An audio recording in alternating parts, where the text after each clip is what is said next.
Chapter 35, in which Phileas Fogg does not have to repeat his orders to Passepartout twice. The dwellers in Savile Row would have been surprised the next day, if they had been told that Phileas Fogg had returned home.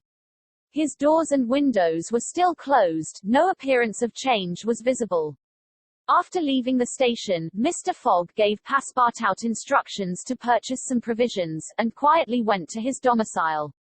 He bore his misfortune with his habitual tranquility. Ruined, and by the blundering of the detective. After having steadily traversed that long journey, overcome 100 obstacles, braved many dangers, and still found time to do some good on his way, to fail near the goal by a sudden event which he could not have foreseen, and against which he was unarmed, it was terrible.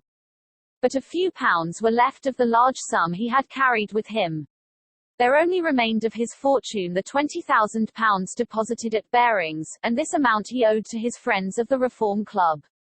So great had been the expense of his tour that, even had he won, it would not have enriched him, and it is probable that he had not sought to enrich himself, being a man who rather laid wagers for honour's sake than for the stake proposed.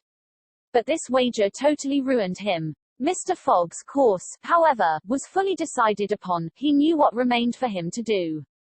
A room in the house in Savile Row was set apart for Aouda, who was overwhelmed with grief at her protector's misfortune.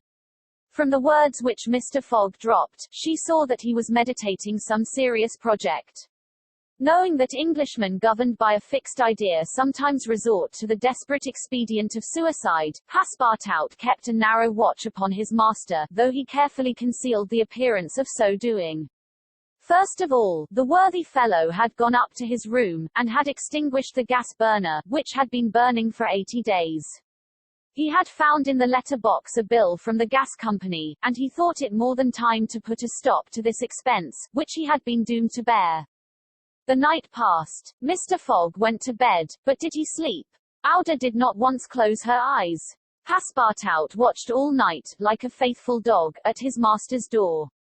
Mr. Fogg called him in the morning, and told him to get Aouda's breakfast, and a cup of tea and a chop for himself. He desired Aouda to excuse him from breakfast and dinner, as his time would be absorbed all day in putting his affairs to rights. In the evening he would ask permission to have a few moments' conversation with the young lady. Passepartout, having received his orders, had nothing to do but obey them. He looked at his imperturbable master, and could scarcely bring his mind to leave him. His heart was full, and his conscience tortured by remorse, for he accused himself more bitterly than ever of being the cause of the irretrievable disaster. Yes, if he had warned Mr. Fogg, and had betrayed Fix's projects to him, his master would certainly not have given the detective passage to Liverpool, and then Passepartout could hold in no longer. "My master, Mr. Fogg," he cried, "why do you not curse me?" "It was my fault that, I blame no one," returned Phileas Fogg, with perfect calmness. "Go." Passepartout left the room, and went to find Aouda, to whom he delivered his master's message. "Madam," he added, "I can do nothing myself, nothing. I have no influence over my master, but you, perhaps. What influence could I have?" replied Aouda. "Mr. Fogg is influenced by no one. Has he ever understood that my gratitude to him is overflowing? Has he ever read my heart? My friend, he must not be left alone an instant. You say he is going to speak with me this evening?" "Yes, madam, probably to arrange for your protection and comfort in England." "We shall see," replied Aouda, becoming suddenly pensive. Throughout this day, Sunday, the house in Savile Row was as if uninhabited, and Phileas Fogg, for the first time since he had lived in that house, did not set out for his club when Westminster clock struck 11:30. Why should he present himself at the Reform? His friends no longer expected him there. As Phileas Fogg had not appeared in the saloon on the evening before, Saturday, the 21st of December, at 9:15, he had lost his wager. It was not even necessary that he should go to his bankers for the £20,000, for his antagonists already had his cheque in their hands, and they had only to fill it out and send it to the Barings to have the amount transferred to their credit. Mr. Fogg, therefore, had no reason for going out, and so he remained at home. He shut himself up in his room, and busied himself putting his affairs in order. Passepartout continually ascended and descended the stairs. The hours were long for him. He listened at his master's door, and looked through the keyhole, as if he had a perfect right so to do, and as if he feared that something terrible might happen at any moment. Sometimes he thought of Fix, but no longer in anger. Fix, like all the world, had been mistaken in Phileas Fogg, and had only done his duty in tracking and arresting him, while he Passepartout. This thought haunted him, and he never ceased cursing his miserable folly.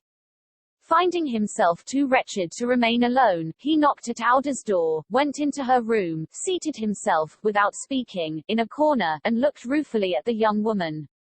Auda was still pensive. About 7:30 in the evening Mr. Fogg sent to know if Auda would receive him, and in a few moments he found himself alone with her.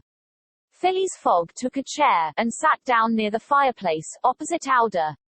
No emotion was visible on his face. Fogg returned was exactly the Fogg who had gone away. There was the same calm, the same impassibility.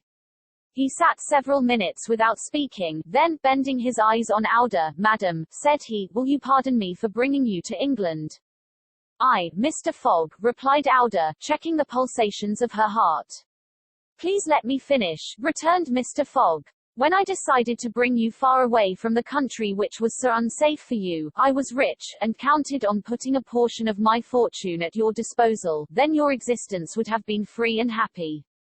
But now I am ruined." "I know it, Mr. Fogg," replied Auda, "and I ask you in my turn, will you forgive me for having followed you, and, who knows, for having, perhaps, delayed you, and thus contributed to your ruin? Madam, you could not remain in India, and your safety could only be assured by bringing you to such a distance that your persecutors could not take you. So, Mr. Fogg," resumed Auda, "not content with rescuing me from a terrible death, you thought yourself bound to secure my comfort in a foreign land." "Yes, madam, but circumstances have been against me. Still, I beg to place the little I have left at your service." "But what will become of you, Mr. Fogg?" "As for me, madam," replied the gentleman, coldly, "I have need of nothing. But how do you look upon the fate, sir, which awaits you?" "As I am in the habit of doing. At least," said Auda, "want should not overtake a man like you. Your friends?" "I have no friends, madam." "Your relatives?" "I have no longer any relatives." "I pity you, then, Mr. Fogg, for solitude is a sad thing, with no heart to which to confide your griefs. They say, though, that misery itself, shared by two sympathetic souls, may be borne with patience." "They say so, madam." "Mr. Fogg," said Auda, rising and seizing his hand, "do you wish at once a kinswoman and friend? Will you have me for your wife?" Mr. Fogg, at this, rose in his turn. There was an unwonted light in his eyes, and a slight trembling of his lips. Auda looked into his face. The sincerity, rectitude, firmness, and sweetness of this soft glance of a noble woman, who could dare all to save him to whom she owed all, at first astonished, then penetrated him. He shut his eyes for an instant, as if to avoid her look. When he opened them again, "I love you," he said, simply.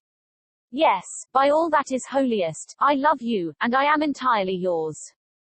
"Ah!" cried Auda, pressing his hand to her heart. Passepartout was summoned and appeared immediately. Mr. Fogg still held Auda's hand in his own. Passepartout understood, and his big, round face became as radiant as the tropical sun at its zenith.